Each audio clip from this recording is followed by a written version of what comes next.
Hello, you forget-me-nots. Yeah, I'm sticking with it. Matthew hasn't noticed yet, and I'm crossing my fingers. Maybe he never will.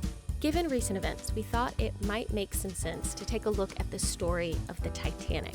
We just so happened to have an episode about it from our show, Death by Monsters. In this episode, Matthew guides us through the history of the tragic events, how a plethora of small mistakes can combine into a perfect storm of a disaster, and a discussion on the sobering loss of human life, which seems particularly relevant in light of these more recent events. There will also be jokes, because we can't help ourselves. Also, our friend Nick Murphy. Enjoy, everyone. Thanks for listening. You know what I love? What do you love? Taco Bell. Taco Bell. Yeah, I should have been able to guess that. I could have guessed that one, actually. You know what I don't love? I don't love sharing my Taco Bell. But you know what I do love? Sharing my favorite podcasts. Oh, yeah. A favorite podcast is kind of like a taco, but not exactly like a taco. Because like Nick said, you don't want to share the taco, but you do want to share the favorite podcast. And if this... They're not that similar. Not that similar, but similar enough. And if this is your favorite podcast, share it. It's not a taco. It's not a taco. Put that on a shirt. Sätts nam outfit.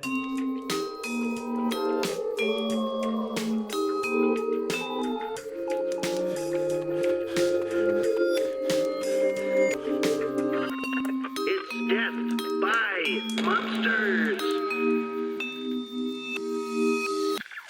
Hello and welcome, you blue-footed boobies. Oh, I know what those look like. I don't know what those look like. They're the birds with blue feet. It's not a thing I've made up, but they're my new favourite creature. If you Okay. don't know what a blue-footed booby looks like, Google it. Keep talking. I'm Googling. Kind of a goofy little bird. They look ridiculous. They look like someone's drawing of a penguin, only they've never seen a penguin, Okay. and it's just a fever dream they had one time.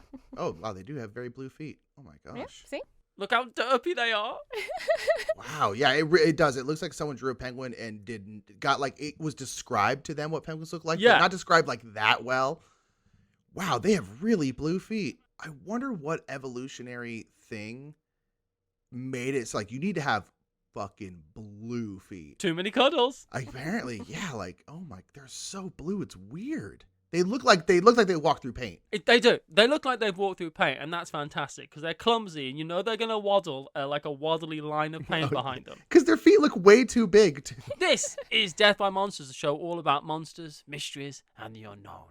And I'm joined on this sinking ship by two pesky stowaways, Paula Deming and Nick Murphy. I feel like we'd definitely be down in the third class doing dances on top of tables like in Titanic. Oh, yeah, we're just spinning around Yeah. and spinning and spinning and spinning and spinning. Yeah. And then getting trapped behind the metal gate saying, ooh, sorry, you can't. It's real fast. You're too yeah. poor to survive. Sorry. And I'm Matthew Jude, your captain. Though when I heard I was going down on something, I didn't think it would be 52,000 tons of misfortune. There you go. We're saying so. Oh, wait, going down with the ship? I thought it was going down on the... Oh, boy, that's a totally different thing. I heard it was the longest one they've ever made. And I'm like, well, okay, I'll go down. Hi, if you're new to the podcast, in case you hadn't guessed yet, we're not family friendly. And there's gonna be a lot of ship and there's a lot of port and poop decks. There's probably a lot of dumb jokes just letting it coming up. Like this one. This week we are setting sail. Destination Conspiracy Town. Ooh. Well, us three are there and a weird wisp-like ghoul thing as we go in search not only of the Titanic, but maybe not the Titanic at all, as we hunt for the truth as to what really happened on the night of April 14th, 1912, when the unsinkable ship went under. Not like it didn't go to Australia. It went like under the water. It went down under. It didn't go down under. They were good. They were on their way to Australia, but they didn't make it. You call that an iceberg?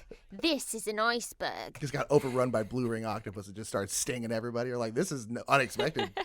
I want to say here that originally I honestly thought that the Titanic would be a fun show to do, that it was removed enough in time to be something easy to talk about. And while we are going to have some fun in this comedy podcast, I honestly can't believe how emotionally affected I was It sucks. by the research that I did. Yeah. A lot of people died. It's still the worst, like, isn't it still the worst, like, maritime worst death maritime tragedy? yeah. Right? It's like, Peacetime. Oh yeah, of course. But like, yeah, it's still tops. I mean, like, it's fucking tragedy. It is. I'll start here by just saying something that one of the survivors said. All they could hear for about 15, 20 minutes was screaming and wailing in the distance until all of a sudden it all stopped. Yeah. And that was 1,500 people dying. Yeah.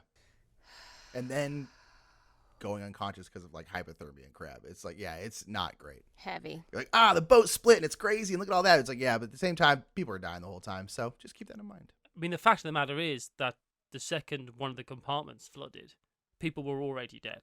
Yeah. Yeah. Yeah, I mean, that's the thing, right? It's like right away. Yeah, they're like, yeah, we like sealed off the room. There's already people down there. And it's like, well. The people working the boilers down there got sealed in, and they're gone. Yeah, it's terrible. So we are going to make a bunch of jokes because this is a comedy podcast, but you know, it's also might get sad at times because we're talking about a literal tragedy. The year is 1912, and things are about to get incredibly bad for pretty much the entire world. But for now, it's luxury cruise time. Exactly. The RMS Titanic was a British passenger liner operated by the White Star Line, and its first and last venture to the Atlantic Ocean was bound to New York City from Southampton. New York City. Eat pace picante. Whatever those commercials were. Anyway. Do you think they had a lot of pace picante on the Titanic? Just buckets of salsa. Yeah, buckets of salsa, a couple Coronas, you know, just like, yeah. Spring break 1912. Everywhere is a beach, you know, even here in the frigid Atlantic. I've never heard of this salsa, just to be clear. So in the commercials, it's always like these like cowboys in the Southwest sitting around a campfire and they're like eating salsa and they're like, I brought this. Where? And then someone looks at the jar and they're like, where was it made? Or where'd you get it from? The guy's like, New York City. And they all go, New York City? Like, you can't eat salsa made in New York City. And then they're just like, why? Pace picante is the salsa to eat. There you go. They were just eating cold cans of beans. That's right. And hush puppies. We know it. They know it. Lots of fiber. On board the ship were roughly 2,224 people, making up all echelons of society, 600 of which were crew. However, after disaster struck, 4 days into the trip, the boat having glanced an iceberg, of those men, women and children, 1,500 were lost to the water. The boat, as well as its sister ship, the Olympic, was built by Harland and Wolff in Belfast and designed by a guy named Thomas Andrews, who died in the disaster, and was captained by Edward Smith, the man who looked more like a captain of a boat than any other man who has ever lived.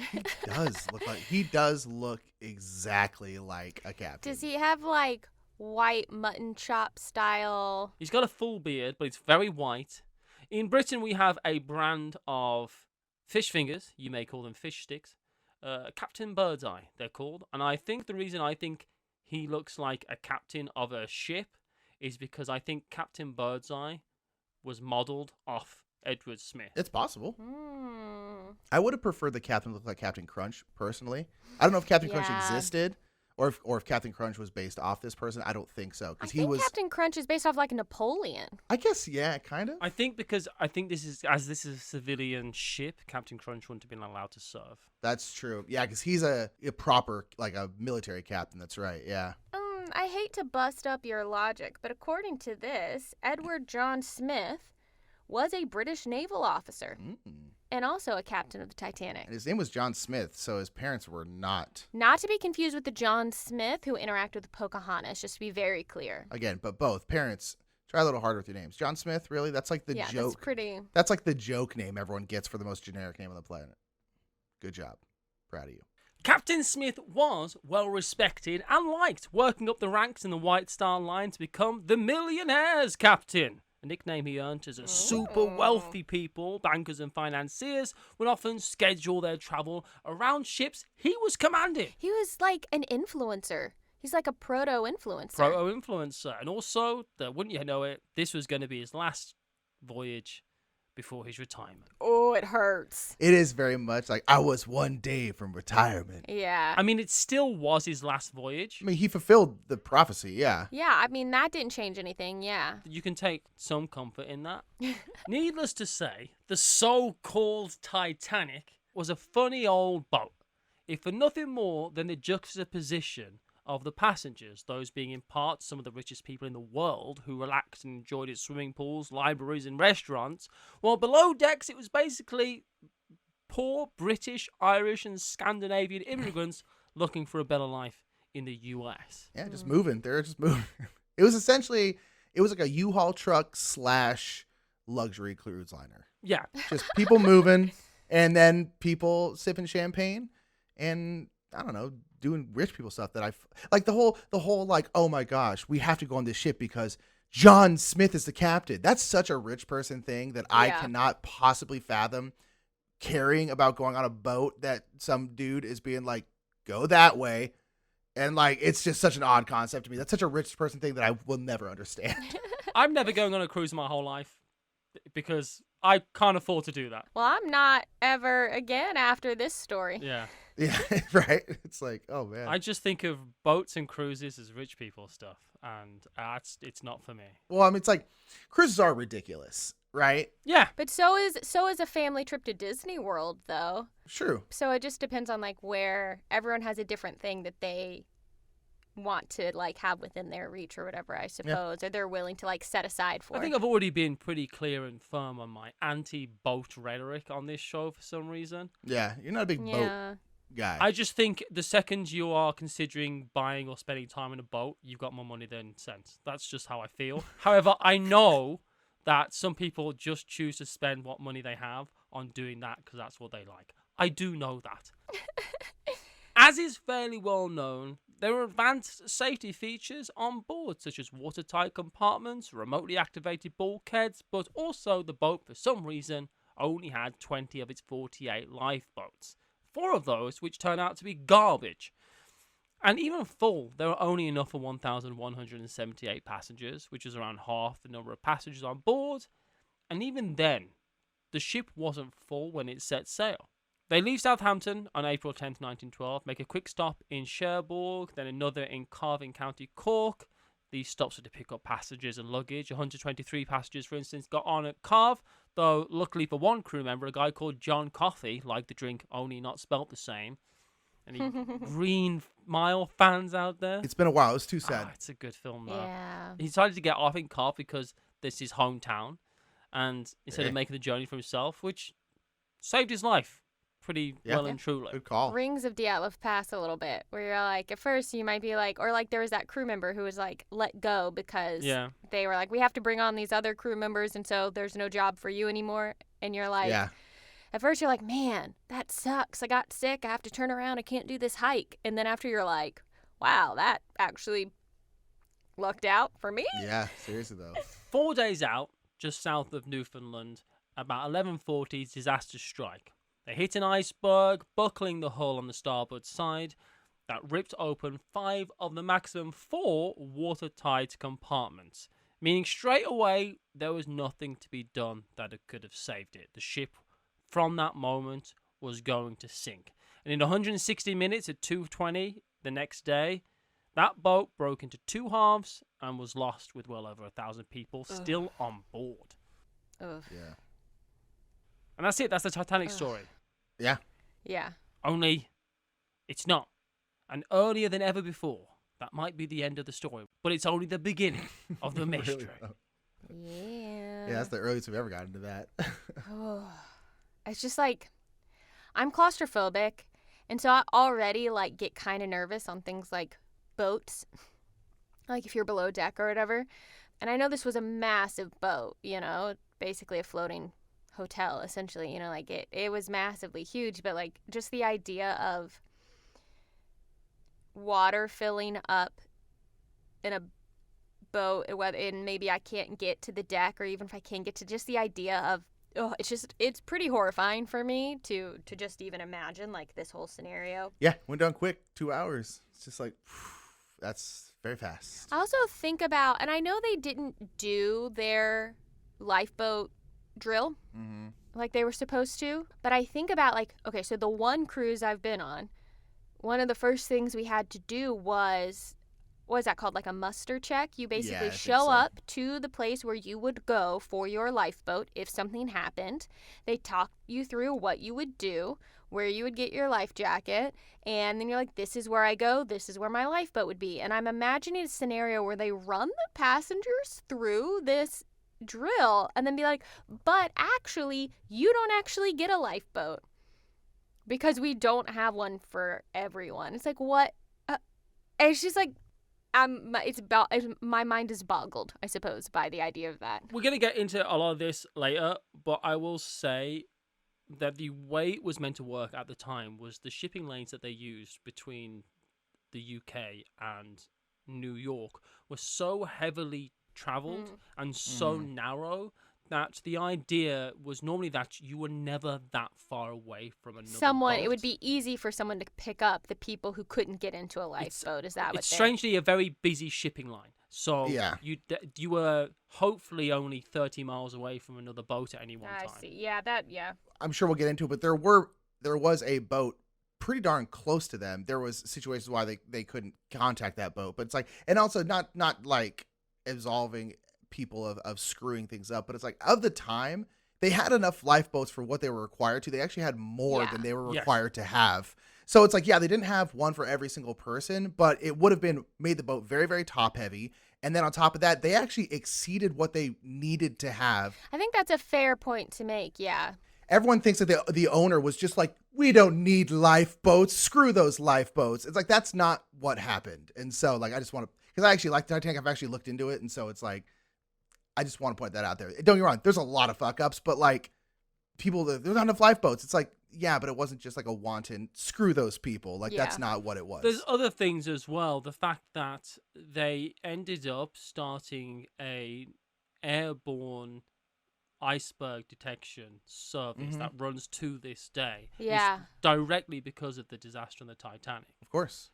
And the speed they were traveling at during the inquest that happened just after the Titanic, everyone, the prosecutor, as it were, or the inquirer, however you want to put it, was saying, well, you were driving recklessly, you were steering the ship recklessly, you were going too fast. And he said, well, if we were going too fast, every boat in the Atlantic is going too fast. That's how fast we go. Because this is standard. Exactly.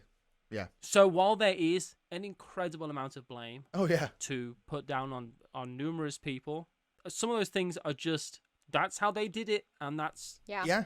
So what can you do, right? What are they going to do? Not do it that way? That's the way it's done? Doesn't make any sense. It's like regulations either didn't exist or weren't nearly good enough. Like, it's just... Or also, and we'll know more if I feel this way by the end of the episode, but at this point I feel like it's a lot of small, unfortunate things that in a confluence of disaster all came together to create this situation that they couldn't be saved from. But like any one of those things on its own wouldn't have been that big of a deal, but because this happened and then that, it's like a line of dominoes that just fell in a very like in a horrible coincidence, kind of, you know. It was a perfect storm situation. You know what I mean? Like, I'm sure we're gonna get into it. So yeah. But we'll see, because I know, Matthew, you've got some conspiracies. It sounds like, so maybe ghosts. Maybe my mind will be changed by the end. I will say, if you do want to hear about what I consider to be the worst naval disaster, probably of all time, at least one of the most profoundly desperate, look into the sinking of the USS Indianapolis. Oh, yeah. I can't even begin to explain how awful that situation was. Does this sound familiar to you? They talk about it in the movie Jaws. Never seen that movie. Don't intend to. One of the characters in it is like, why do I have a vendetta against sharks? I was on the USS Indianapolis. And they talk about it, Anyway. There are lots of theories, conspiracies, and even a good old-fashioned curse thrown in for good measure associated with the sinking of the unsinkable. They'll all say it. If you say something is unsinkable, you are, like it or not, asking for it. You are, yeah. You're dooming it, yeah. I don't make the rules, but who among us does not want to punch the unpunchable man? Yeah, exactly. But the boat can't sink. Like, well, it's sinking, but it can't sink. It's like, okay, I don't have time to really explain this, but like I understand that your viewpoint is that, but that doesn't change facts. But also you're jinxing us by saying that. Also, I will say I have my own particular conspiracy theory about Ooh. this situation, so we'll get to it eventually, but I have a thought. So, all right, Matthew, what's the first thing? Here are the fun conspiracies, many of which have been the sole reason another 45-minute documentary was made. First up, the ship was on fire. The whole time. The ship. The whole time. The ship was on fire. We don't need no iceberg because, we are on fire. What? They would need an iceberg. That would be great. Yeah, they're like, actually, can you bring that iceberg closer to us? Wait, is that for real? People think the ship was on fire the entire voyage? Well, the ship was on fire for a bit. The idea is that a coal fire compromised the hull, weakening it. So this That's what all I've heard, came yeah. out because of some photos of a dark patch on the outside of the hull that is thought to maybe be caused by fire damage. And these photographs were taken while it was at port in Southampton. The theory relies on the idea that the ship was literally on fire when it set sail, which is possible. What? And could have been covered up to avoid bad press. And it's thought that this coal fire, while contained, was raging for 3 weeks before the launch. How could they not get it dealt with if it was going for 3 weeks? I was reading something about, because I actually do like Titanic, and so I was reading something. So apparently, and this is actually apparently true, there was a fire on board after they started. It wasn't like 3 weeks before, and as far as I know, there was a coal fire deep in like the coal pits, and it actually blackened and severely weakened one of the bulkheads that's supposed to stop water from getting to the next compartment, which is one of the reasons why it sank as quickly as it did. But the thing is, the reason why is because there's literally tons and tons and tons and tons and tons of coal on these things. And there was only like 3 workers working this one. So they had to like dig to the bottom of this coal pit, which is where like the smoldering coal was. And it took them days to get to the middle and finally put it out. So in that time, it had damaged one of the compartment walls that's supposed to keep the water from going to the next compartment. And so that apparently is true. Because it's not combustible into flame, but it's going to smolder like a furnace. I see. Interesting. And the captain and stuff did know about it, but apparently this was pretty common. Like, yeah, this happens. Some coal's on fire. Like, apparently this happens, and so they're just like, all right, keep going, get it done. But it weakened one of the compartments, and it made it so the water was easy to break through, basically. But again, in a normal voyage where you don't crash into an iceberg, it wouldn't have been an issue. It wouldn't have mattered. Yeah. Wow. Also, if they weren't in such a rush to launch, but Yes. they were in a rush to launch. And one of those reasons is actually because Britain and Germany at the time were in a military naval race. Mm-hmm. And the civilian race was also part of that. So as a way as to not back down from that challenge and delay the launch, they would just have hid the fire rather than dealing with it. Of course. Because it makes sense to deal with the fire. Yeah. You would hope so. And some survivors do report a fire tearing through the ship as it sank. However, that type of fire is different to the type of fire that we're actually discussing. Mm-hmm. Huh. There was probably something on fire at some point, yeah. But this doesn't mean that the ship didn't hit an iceberg. Right. Yeah. It just means that when it did, it may have hit a compromised part of the hull, Yeah. which made that hit all the more devastating. And the arms race isn't the only theory involving the Germans. Those Germans. Pesky bloody bleeders. This is the idea that it was in fact a German U-boat that attacked the ship. The idea is that this German U-boat was attacking the ship to see if it was possible to destroy a ship with a newfangled U-boat. They were just trying to see if it could be done, thinking that later on, we're probably gonna have to do this. Jeez. Which is believable in an extent, but only if you believe that the people in charge in 1912 had already decided that World War I was going to break out. There were lights seen in the distance that were unexplained. Well, that's aliens. On board this ship, on board the California, on board the Carpathia. There's also apparently the sound of underwater explosions heard on the boat. Huh. But that actually makes more sense than you'd think, because the iceberg did not hit above deck, it hit below deck. That's true. and it didn't hit in the way that other boats were hit by iceberg. It didn't. They say iceberg dead ahead. They didn't hit it straight No. on. They literally just glanced this iceberg. Yeah. Most people, as we'll see later, most people slept through it. Even the crew didn't realize the ship was sinking. It's so interesting to think if they had spotted that iceberg just a little bit sooner, they could have turned completely out of the way. Again, it's like little thing after little thing. Or to hit it straight on might have been better, which is so weird. The way the bulkheads work on the ship and the way they were designed was because a few years before this, a boat did hit an iceberg dead on, and it crumpled the front of this boat ship. Yeah, of It's a course. giant ship. It crumpled the boat like a can. concertina. Yeah. It really did, like a can. But it survived because that's the way it was designed. Kind of like hitting your bumper on a car. Like it's meant to crush in. Yeah. So they would have done better to have not avoided the iceberg. Wow. Which is so weird. There's the idea put forward by Eric Van Daniken, who you may know as being one of the fathers of alien conspiracies, and a Yes. fun read. Let's be honest.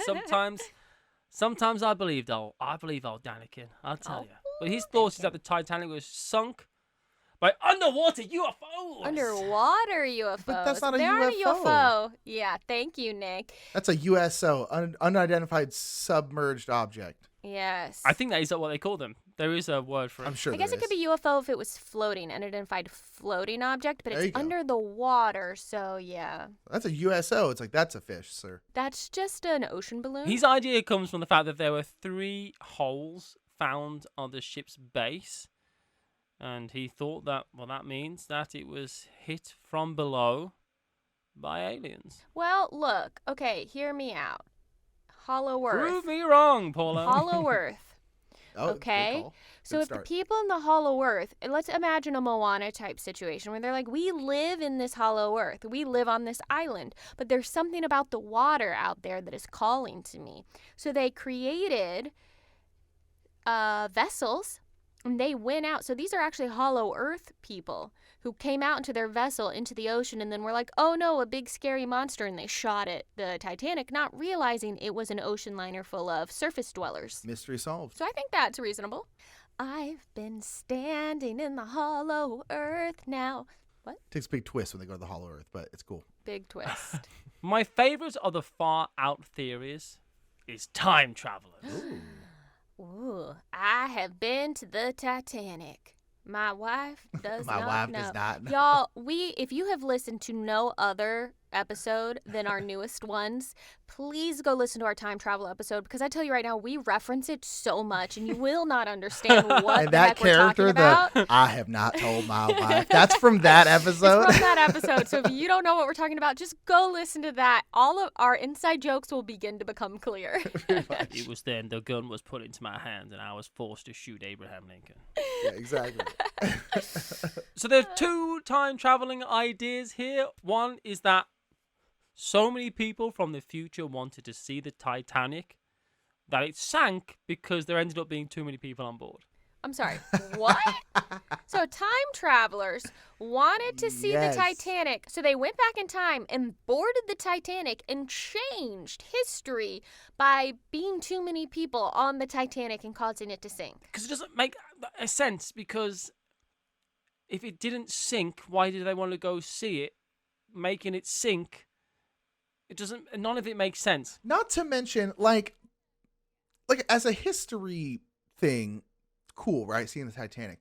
But like, you're from the future. Even like now, like modern day cruise ships are like 5 times the size of the Titanic. Like the Titanic nowadays is not that big of a ship. Yeah, if it didn't sink, just like Matthew was saying, yeah, like when compared to anything now, there's nothing special about it. At the time, it was the biggest moving object in the world. For sure, but not from the future. Yeah. Like, However, there is a strange logic in this, which I will say, is that if all time travelers for all of time in the future, regardless of when they came from, went to go see an event, they would all be at that event at the same time. True. Meaning that you only need 10 people from different times to go, and then all of a sudden, there's loads of people at an event where they shouldn't be. yeah. If you'd extrapolate that out for all time in the future, then you end up with millions of spectators at Gettysburg. Yeah. Yeah. You know what I mean? So if time travel exists, people can't be using it that much, because if they were, there would be time travelers everywhere. Yeah. Maybe there are. You know what I mean? I just think that to me is unless this time is so uninteresting in the grand scheme of things that there's no time travelers here. Maybe. I find that a depressing topic, in the idea of like that must mean things get real fucked up in the future. Exactly. If this isn't interesting enough for a time traveler, then things get real bad at some point. The other timey-wimey idea is that J.P. Morgan paid time travelers to go back and sabotage the ship to collect insurance money from its sinking. What the? I do not even know where to start with this nonsense. I'm sorry. Okay. I tell you what, my conspiracy theory is sounding very reasonable after hearing that. This is like Matthew Jude levels of nonsense, and it feels strange to be on the other side of it. Like, oh, so that's how people who aren't me feel. Okay, good. Good enough. But this does bring up the Federal Reserve scheme. This is one of the big ones, widespread and widely believed, and again features J.P. Morgan, the owner of the White Star Line and one of the richest men in the world at the time. We still know his name. He was born into the banking family, was one of the most successful Gilded Age financiers, the kind of man that bought guns from the army during the Civil War and sold them back to the army at 700% profit. A man who paid a substitute $300 to go to war for him. Oh my gosh. And honestly, if this was more of a history podcast, a man that would get an episode all about him. But he was heavily involved in trying to set up the Federal Reserve in the US, though others didn't want that to happen, those being Jacob Astor, Isidor Straus, and Benjamin Guggenheim, from the place with the art. Yeah, it's a Guggenheim, and the Frank Gehry is the architect of the building, who also did the Disney Concert Hall. He has a very interesting architectural style. Decided to pull that one out, you know? It's the only reason I know the name Guggenheim. Like, I know it's a museum. I know Frank Gehry made the building. That's all I know. Sometimes you don't know what weapons Nick's got loaded. I got more in my brain than I let on. Fortunately for Morgan, they all died in the disaster because they were all on board. Ooh. Morgan had cancelled his trip on the Titanic at the last minute, which makes people believe that he planned the sinking to kill his rivals. Sure did. Sure did. I mean, reasonable. It's intense. Being like, you know what? I am willing to kill over 2,000 people to get rid of just these 3. Here's the thing. These rich a-holes, I believe that sentiment. Right? They don't care about collateral damage. Honestly, to be completely honest, yeah. For a person like J.P. Morgan, that's 2,000 cows dying. It's just cows. Yeah, Oh, yeah, right. That's It's like, disgusting to think of it that way. but that's probably true. You know, it's like, but I also think he probably could have found a better way of doing it than that. I really do think that's how like super wealthy people think. That we aren't the same species. Yeah, I think you're probably, yeah. I mean, look at Jeff Bezos. He's, yeah, it's like that dude doesn't see us as people. Yeah. If this is something people going, yeah, I could believe that, even if he didn't do it, I couldn't believe Paula would do this. No. You know what I mean? Yeah. It's like, he must have not been great. The issues here, though, are so many that so many people would have to have been in on this for it to have happened. And the idea is that it wasn't meant to be murder. The idea was that the ship would sink slowly enough for a rescue attempt to happen. But there's many, many more problems. The fact is that Astor and Guggenheim didn't oppose the Federal Reserve. Strauss did, but the others absolutely didn't. Morgan wasn't on board because he had an issue getting his art collection shipped on it, so he didn't bother. In fact, Astor and Guggenheim, I think Astor even went on record as saying he was pro the Federal Reserve. It doesn't make any sense to have done this. And also the fact is, there are so many easier ways to do a murder. No. So, okay. So JP Morgan's in his office and he calls his assistant in. Yes, assistant. I have a plan first. Here's a stack of money. Go buy. That's a good Morgan. That's Thank a good. you. That's Thank a good you. Morgan. Oh my gosh. Go buy the largest iceberg you can find. Then, the largest net you can find. Then, the largest helicopter you can find. Then, you're gonna string it all up and you're gonna fly this iceberg right into the path of the RMS Titanic and you're just gonna plop it down there. just this rich person who just is like, ah, yes, this is what I will spend my money on. Oh, but sir, I don't know if we can find, where am I going to find a large iceberg? Not my problem. Here's the money. Go buy it. I'm sure you can find it. This is what I hired an assistant for, and then Why are you only a silhouette?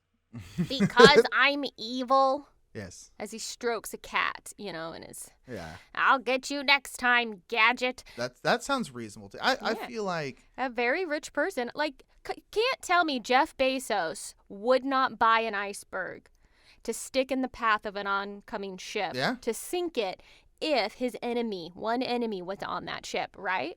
I can't remember what country. It might be like Dubai. It's one of the countries that is very, very hot in like the Middle East over there. But there was a plan floated to go and like literally like lasso icebergs with like big tankers and stuff like that, and then drag them in. I think for fresh water or some form of like extracting fresh water out of it. Like, but there actually was a plan proposed to do something kind of similar, although with modern technology and not with like just get a net and a helicopter and a large iceberg and just drop it right in. Just drag it in, This is all, of course, if the Titanic sunk at all.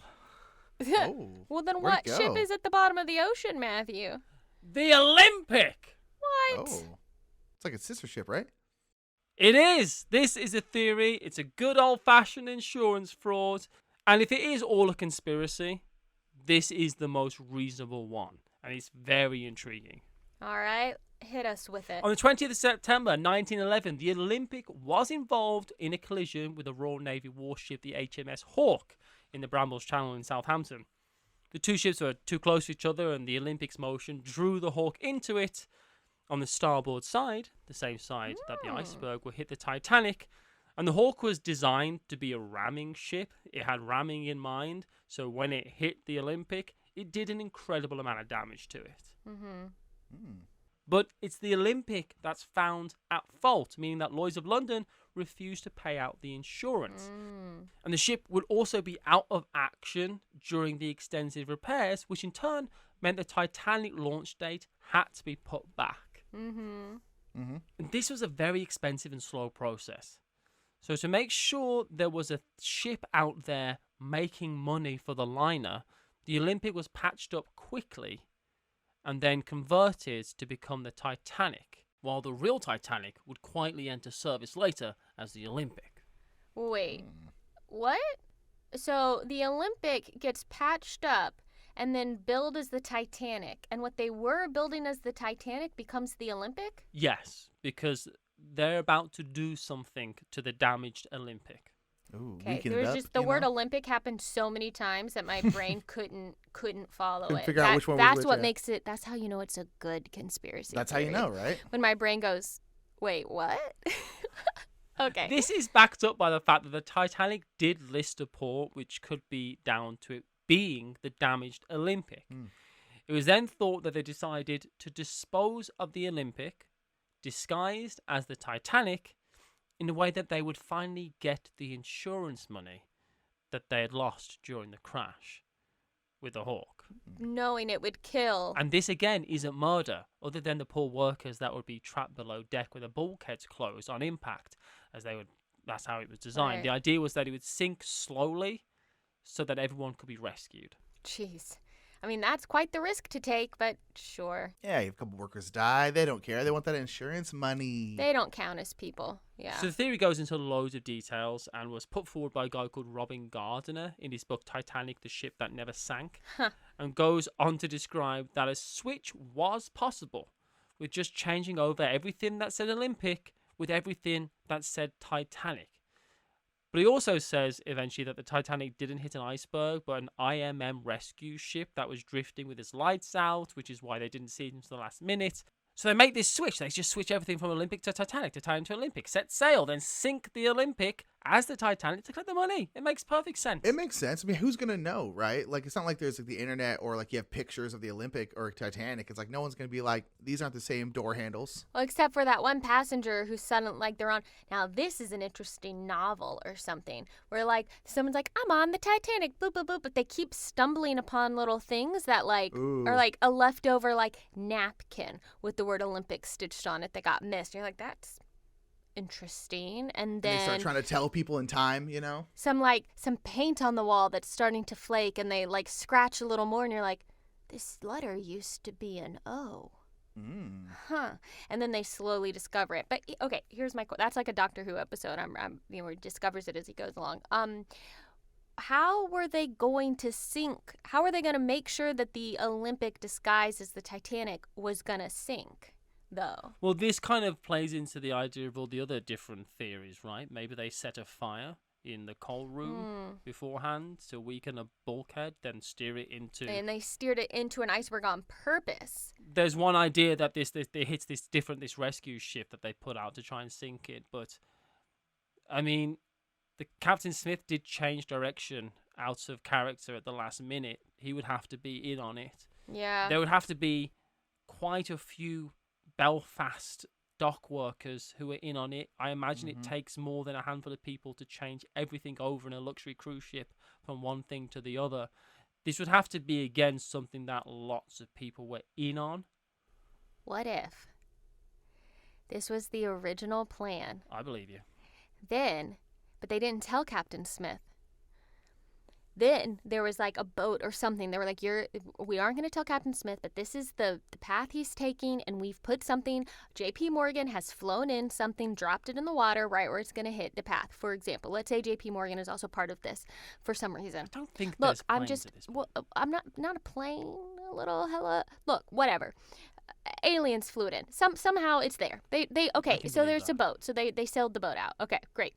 But then at the last minute, Captain Smith is like, this isn't the way I'm supposed to go. He realizes what's going on. He goes, not on my watch. This is my last voyage, and it is going to be pristine. We're not going to sink on my last voyage. So at the last minute, he makes a change, not knowing the irony of the fact that there is something in the new path that he is now going to hit, and the thing's going to sink anyway. Oh. So it's just a tragedy that he was trying to avoid that ended up happening anyhow and in a worse way. So it didn't matter which way he went. It doesn't It was matter. always gonna It sink. was always going to sink.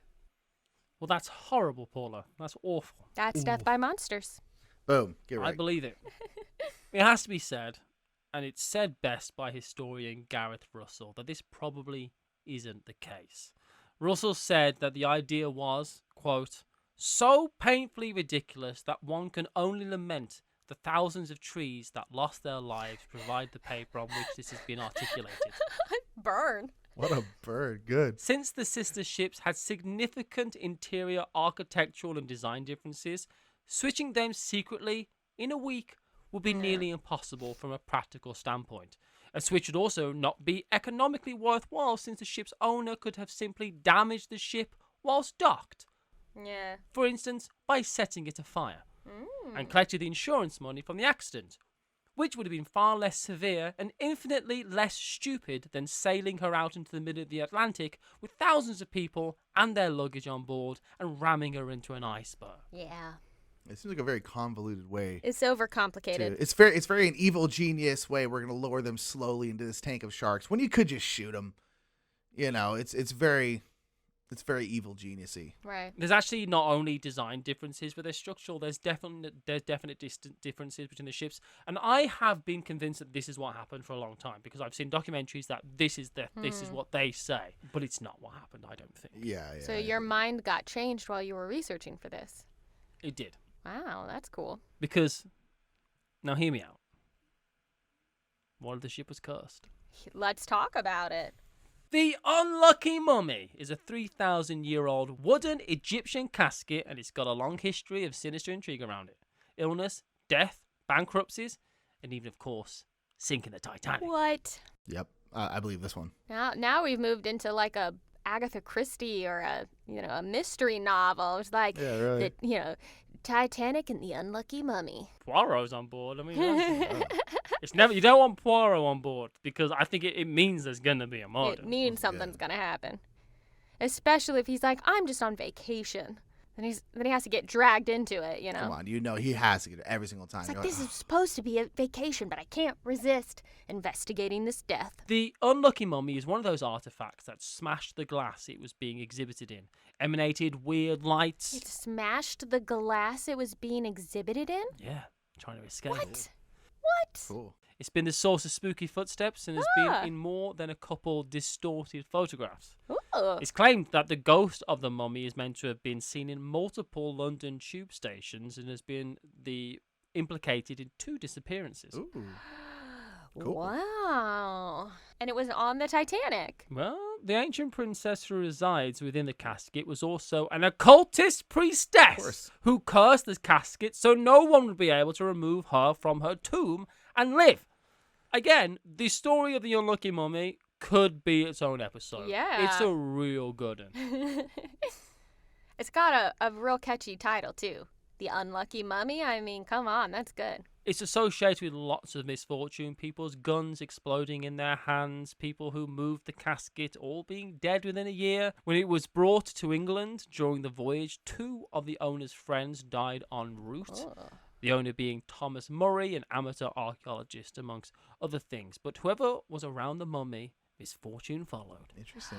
This actually does sound like if you've ever played Sherlock Holmes Consulting Detective, that board game. Not to mix our 2 worlds together, this actually sounds like a case in that game. Well, there's one journalist that wants to do a story on the mummy, so the casket's taken to her house. And while it's there, the journalist's mother falls down the stairs and dies. Oh my gosh. People don't just fall down the stairs and die unless there's a mummy in the house. That's true. Or an owl who attacks them and they fall down the stairs. Yes, I'm still talking about the staircase, everyone. I'm still doing it. That's a great callback, Paula. I appreciate it. Some claim that the unlucky mummy was not only on the Titanic, but responsible for the disaster. The story is that with all their weird stuff that was happening with the curse, the British Museum couldn't take it anymore, so they decided to offload the mummy onto an American collector who wanted to buy it. The deal was made and the owner bought himself and the mummy 1 ticket on board. Did he have to buy a ticket for the mummy? It needed its own separate room. I mean, for propriety's sake. They don't have a chaperone and, you know. Well, they're not married, are they? I wouldn't imagine. Yeah, exactly. So they need separate rooms. During the chaos, the collector paid a bribe to have himself and his mummy stowed on one of the lifeboats, and eventually the mummy caused too many problems even for the American collector, so he sent it back to Britain.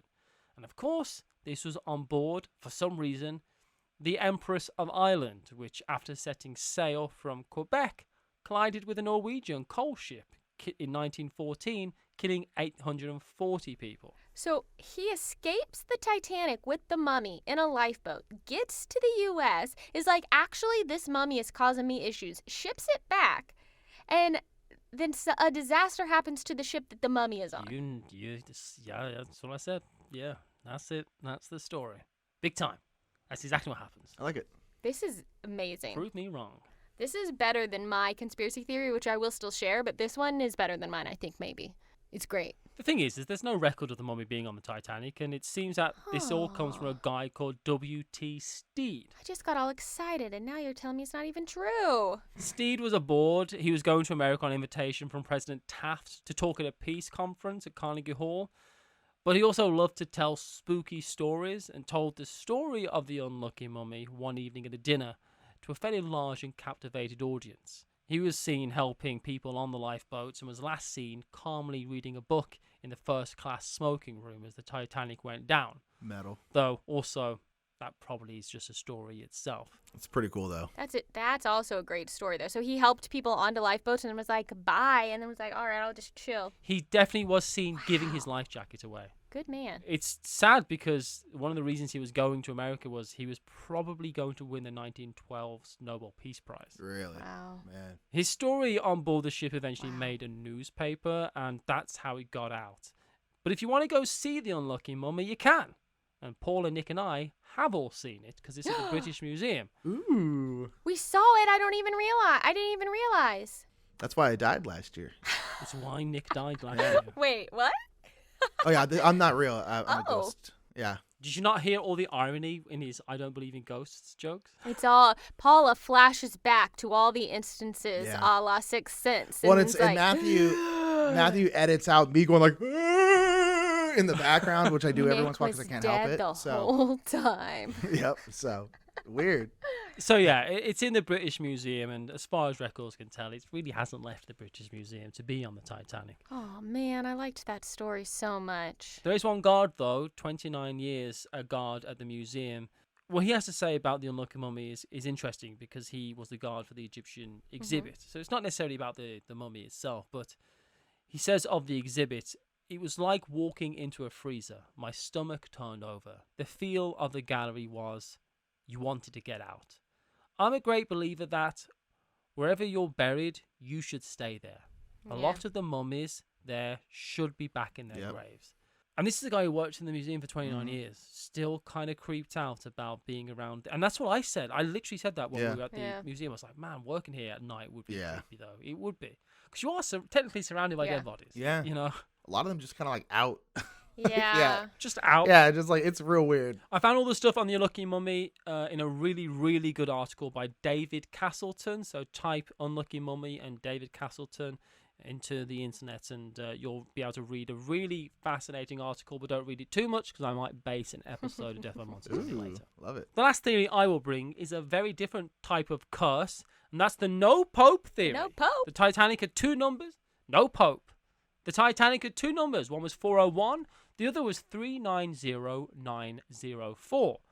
And when a ship worker saw the number in a mirror, he read it as no pope because 390904 backwards kind of looks like the word no pope. Okay. If you squint a bit. All right. This was seen as an omen by the Catholic workforce in Belfast. This one falls apart just instantly because the whole number was actually 131428. Also, the workforce was primarily Protestants and not Catholics. So they would have been cool with their not being a pope. Yeah. Protestants are classically cool with there not being a pope. It's one of their things. Yeah, I go around writing no pope on all kinds of things. You know? Exactly. Just being a Protestant. And the reason why the Olympic didn't sink is because its number was 58008. Because when it's in a mirror, it says boobs. True. Hey, speaking of religion. Classic calculator humor. Good job, Nick. I'm going to take your calculator humor boob joke and transition awkwardly to my parents. This is so off topic, but I'm thinking about religion now, and I realize I say a lot of things about, like, I was raised religiously and learned this weird thing from church that I don't believe now. And I realize that might make it sound like my parents are, like, fundamentalists or something, or like teaching me a bunch of weird things when I was a kid. And I just want to be very clear that none of that actually ever came from my parents. It would be like, you're at a youth convention and some random speaker says you shouldn't meditate because that'll let the devil in, and then that gets internalized in a 12-year-old's brain. You know what I mean? So just to, I realize that I speak about this stuff in a way sometimes like it might seem like my parents taught me a lot of weird things, and I just want to be clear that that's not ever what I mean, actually. But yeah, no pope. Hashtag no pope. Hashtag no pope. My theory is not going to be anything you're about to talk about. Seabirds. Sometimes they perch on rocks. That's like their nesting grounds. And I feel like they were being territorial. I feel like there were a bunch of seabirds perched, or penguins perched on that iceberg, and they claimed it as their own, and they didn't like a ship coming up, so they punched a hole in it. Boom, penguins. Hold on. Yep. Hold on. Before you go into your theory, I need... Yep. Canadian penguins or Greenlandian penguins. So are they... Yeah. Are they suicide bombing into the side of the ship? Or are Some of them are. Yeah, the first ones who hit the ship are because they... Again, the fundamentalists, of course. Yeah, exactly. They're the ones, they're kamikazing into the side because the hole is at max strength, so they do unfortunately die. But the ones after that usually can punch through. And so, so they're Greenlandian penguins, the well-known Greenlandian penguins. And when they get into a big clan and they claim an iceberg and they break it off to go conquer the seas, if anything gets near it, they will attack without, it's like bees defending a hive, it's like the same kind of thing. And so I think that's what happened. I think they did miss the iceberg, but they hit something, and it was an army of Greenlandian penguins. Beautiful in its own way, but terrifying. Nice. Beat that. I'm gonna. In this documentary that we watched, Difficult, to believe. it talks about the iceberg and how, like, 2 years earlier, the iceberg breaks off from its original location. It floats down along the way. Now, normally it would end up here where it would melt, but something happened and it ended up here. And by this time, it was this thing. They weren't expecting it to be there. Now, look, this iceberg had a vendetta. This is a long con on the part of the iceberg. This is a sentient iceberg at this point. Because look, the world has to have balance. You cannot have a thing of goodness and beauty, the Titanic, enter the world without an equally evil and dark thing entering the world as well for balance. All right, how long was the Titanic under construction for? I think it was about 2 years. 2 years. Yeah. So at the time the Titanic was being born, so was this iceberg. And the iceberg knew, I have to destroy the Titanic. And maybe I'll destroy myself in the process, but that's balance. So the iceberg broke itself off, and it began its journey to get itself to just the right positioning to take the Titanic down. It had a goal. It had a mission. It had a nemesis, the Titanic. I think that this iceberg used its vendetta to sink this ship. I feel like our theories could work together. They could. I feel like your theories, they work. They net very nicely together. Because it's a sentient iceberg. The sentient could be the penguins who are paddling it into the right spot. Oh my gosh, yes. Right? See? It's Boom. funny. The way the documentary talked about this iceberg, it made me be like, what is this iceberg? Like, does it know what it's doing? It Like, really did. Yeah. The documentary spoke about the iceberg as though the iceberg was a murderer. Was Yeah, like the iceberg just sitting there with like a knife, just like creepily going through Baffin Bay, just being like, I'm like, gonna fuck okay, this ship up. I get it. The iceberg chose this. It's there. It's lying in wait. It's coming after you, Titanic. Don't get me wrong. It was in a spot where it isn't usually, but it's not like the iceberg. They're like, it broke off 2 years prior and started its journey. It's like, it wasn't immigrating. It wasn't like, I'm going to go see the new world. You know, it's like, no, it Had a mission, a singular mission, and it carried its mission out flawlessly. It was very anthropomorphized in this documentary. It was great. I'll share it with everyone so you can see what we're talking about. It was fun. Normally, I want to believe a weird theory or a strange event, and it's all been covered up, but I don't. In my opinion, the cause for the sinking of the ship was a string of human errors, overconfidence, and, frankly, hubris. Yeah. They started on the drawing board and compounded to make a very sinkable, unsinkable ship. There's a lot of them. Yeah, a couple. Yeah, they There's one or they two. add up. With the Olympic being laid up, it is decided that the chief officer, Mr. Henry Wilde, will be transferred to become the chief officer on the Titanic. This means that everyone else gets a demotion. Essentially, this bumps everyone down, meaning that the second officer was to become the third officer. And because there's no such thing as a third officer, David Blair is without a job on board. And he's gutted about it. He writes a postcard to his sister-in-law, which I find weird, but that's fine. This magnificent ship. I feel very disappointed. I'm not to make her first voyage. You see, in life, you never know what's around the corner. True. That's some good advice, right, for you. Mhm. You know? You never know what things are happening. I do not believe in fate. Nothing happens for a reason. Something you think something's a loss, but maybe it was a win. On April 9th, he left the Titanic, but he also took with him the key to the crow's nest locker. Whoops. And anyone who's worked in retail knows that taking the keys home You sucks. always got to come back like really early in the morning. gotta It's go so back. annoying. It was your day off. It is awful. But this presumable accident meant there was no access to binoculars in the crow's nest. You'd think that on a ship the size of the Titanic, they could borrow some, but they didn't. Maybe the people working the crow's nest didn't want to say, we can't get to the binoculars, anything like that. No one. I feel as though communication on board the ship was that people did not want to annoy each other. Yeah. And they didn't want to say, hey, this is wrong. So a lot of things get covered up because people are too scared to talk out. Yeah. Later on, we'll talk about communications that don't make it to the captain because I think people were just worried they were going to annoy the captain. And not to mention, like, some people were like, why didn't you just go like demand, like the at least in the documentary, the kind of the prosecution was kind of like, why did The inquiry after the inquiry, talking to the person at the crow's nest, like, why didn't you go demand eyeglasses? He's like, I didn't. I'm like, dude, like, you're not gonna like go to your boss, like the captain of the ship, and be like, you need to give me. It's like, you don't do that. Like, you do what you're told. They say, hey, go watch for crap. You just go do it. Like, it's I don't know. It seemed weird to be like, you should be demanding this. It's like, no, that's how you get fired. It's like in It's hindsight, yeah, but of course, in the right? moment, again, it's like this fire was kind of normal. Yeah. Normally, it wouldn't have mattered.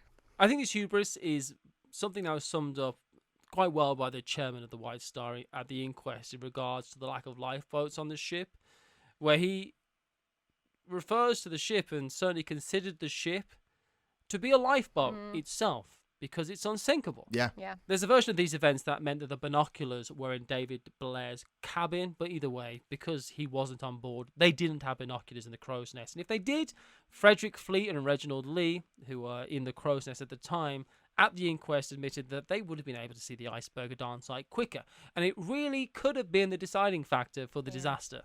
Blair was never blamed for the sinking. Frankly, checking to see if there were binoculars on board was presumably something that should have just been done before setting sail.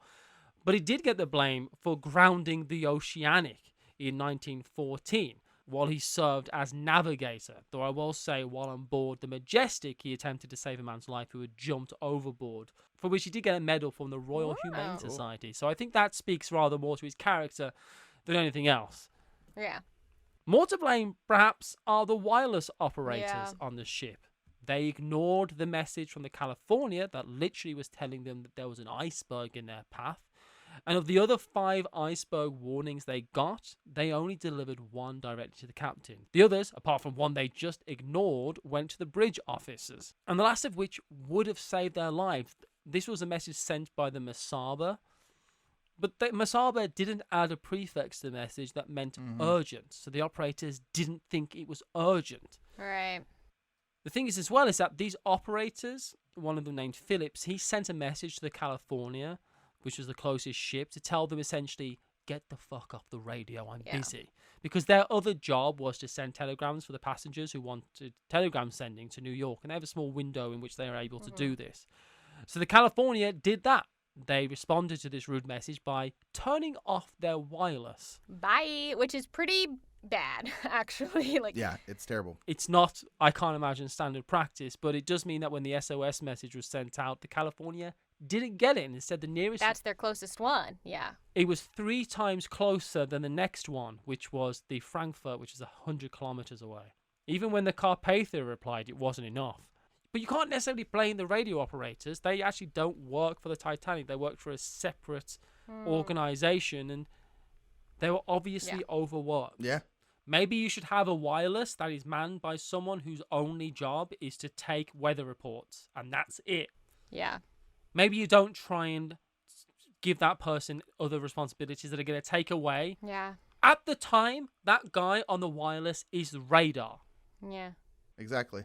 He's the sensors of the starship, right? He's telling you if things are coming near them. It's baffling that they didn't have just someone to do this on their own. But again, it's another one of those things that this was standard practice. Yeah. So it took the first ship going down for that to be changed. I mean, a lot of times, a tragedy has to strike for things to change. A fire in a warehouse that kills a bunch of garment workers, is what has to happen to... You throw in the fact that there wasn't enough lifeboats. We all know that there wasn't enough lifeboats, but Captain Smith didn't have to cancel the lifeboat drill on board, so no one had actually practiced what to do. And it all seems as though there was a kind of a laissez-faire attitude of the ship, because the ship couldn't sink. Yeah. Also, there's the fact that they used wrought iron rivets on the curved portions of the bow instead of steel. And this was a factor of construction and common practice. However, they used type 3 iron rather than type 4 iron, I imagine, to cut costs. And type 3 isn't standard practice because it's a substandard. So these iron rivets, even at a glancing blow, just like the Titanic collision, there wasn't a big collision. Most people slept through it. People think there's a massive collision. It's a glancing blow, but these iron rivets, and this has been proven recently, that they suck. So the Titanic opened up in the catastrophic domino of rivets failing across the starboard bow. Jeez. Yeah. Once one bulkhead had moved, it kind of shocks the rest of them, and it had just kind of popped off. I mean, the boat was taking on 400 tons of water a minute. I can't even comprehend that much water, you know? And it's in the sea, so I guess I don't understand the sea, but they did a sloppy evacuation to keep up appearances and not to panic people. They had half as many lifeboats as they needed. They let half-filled lifeboats disembark. It was a shit show and a terrible movie. Terrible movie. Well, I don't know if I'd go that far. I mean, Leonardo DiCaprio is pretty good looking in the movie. Captain Smith was described as having a mental breakdown during the disaster, which I don't know how I would react in a disaster like that, but I can't blame him for that, but it does mean that there certainly wasn't the leadership needed to save as many people as possible. Yeah. And one of the main problems is that he does give an order that women and children should go first. However, this order is misconstrued to women and children only. It's so fucked up. Yeah. This panicked, complicated, and most importantly, slowed down the evacuation as loved ones had to say goodbye to each other. Women and children only was not an order. It's never an order. That's not how it works. At the end of the day, you get as many people on board a lifeboat as you possibly can. Yeah. They launched half-empty lifeboats because they refused to let men get on board. It's so fucking infuriating. And then the guy who was running the lifeboat stuff gets in a lifeboat himself.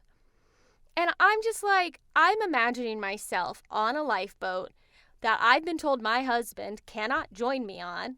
And then this fucker gets in the boat with me? I'd be like, fuck no. If you're getting in here, then all those dudes you made stand on the deck are getting in too. Like, that makes me angry. It just makes me so angry. Also, in fairness to the iceberg, the villain of this story, it really had kind of floated south of Baffin Bay, which was further than normal. It was harder to see because the moon wasn't out and it was a still night. It cloaked itself. That was part of its strategy. Normally the way you see an iceberg is either the moon glints off it or the waves lap against it. Neither of those things were possible that night. There was also, at the time, no official procedure to slow down for ice. Which seems something sensible to do. But there wasn't a procedure for that. They followed standard practice. So rather than a conspiracy, this is more of a series of unfortunate events and malpractice. Yeah. This story is so profoundly sad because it's so unnecessary. And I used the word hubris earlier, more times than most people have used it in one sentence. And the reason is because I feel as though what had happened is they'd all convinced themselves, everyone in the chain of command, everyone building the boat, everyone talking about the boat, they'd build the Titanic as the unsinkable ship. So at every opportunity, people were cutting corners because they didn't think they had to do their job because the ship was unsinkable. So if I don't put enough lifeboats on, it's fine. The ship's unsinkable. Or we're going to lower some of these bulkheads, which is something they did. Don't worry about it. The ship's unsinkable. The fact is, we're going to use substandard rivets. Don't worry, the ship can't sink. So it doesn't matter. There's a coal fire. Don't worry about it. The ship's unsinkable. But the fact is that by the time you've got 20 of these things happening, you haven't got an unsinkable ship. You've built a rubbish ship that is sinkable. But everyone had convinced themselves that the ship was unsinkable. It's like everyone was taking a slice of cake because there's just a little slice. No one's going to notice. And by the time it came to the bloody reveal and to light the candles, there's no cake left. Yeah. Because everyone's had a little bit. Everyone's cut a corner. Everyone's done a poor job. Everyone's taken a block out of the Jenga tower. And by the time it sets sail... It just needs one more block push and then it topples. Yeah. This ship, when it sets sail, was dangerous. It shouldn't have been set. It shouldn't have been launched. And nobody realized because everybody had cut a corner and no one was going to advertise the fact that that corner had been cut. This was a completely sinkable ship and a needless disaster. Yeah. And so many people died. You know, whole families. They're all buried in Halifax. And whole families of people died. Yeah. Loved ones expecting their partner to turn up in New York. Sorry. Oh, that's okay. I can accept things happening that are disasters in wartime, but this was just rich people cutting corners, and it just resulted in so much death. Yeah. I thought I was going to have a fun time talking about the Titanic, but when you think about it, it's just such an awful disaster. Yeah. Such a terrible way to die. And I started the show off by saying all they heard for half an hour was screaming until it just went silent. So, yeah. All that and more on this comedy podcast. I don't know. Well, I've composed a song to bring the mood back up if you'd like. Yes, please. That works together to bring together our conspiracy theories. It goes like this. There's a haunted mummy on board the ship. Is this And the tune of also an Amazing Grace? iceberg with a vendetta, and the ship will sing. Do do do. Oh, this is my heart won't go on. Yeah. And a heart of the ocean at the bottom. And I've lost the tune now, just the way the Titanic was lost. I sang like the only 2 lines of the melody that I know. And on that note, thank you so much for listening to Death by Monster, a podcast all about monsters, mysteries, and the unknown. If you would like to support the show, you could share us with someone who you think might enjoy listening. You could make sure that you are subscribed to the show. You could leave us a review or a rating on the podcatcher that you choose to listen to the show on. You could also go to our website, deathbymonsters.com, and click on one of the links that takes you to our merch store, which is on Redbubble, and you could support us that way by getting a t-shirt, putting it on your body. Fun fact, I thought I saw one of our t-shirts in the wild yesterday, which did blow my mind, but then I couldn't quite tell, and the person kept turning away from me, and it would have been weird to put myself in a position where I could see what was on their shirt. So I'm just going to choose to believe it was a Death by Monster shirt in a random parking lot in Burbank.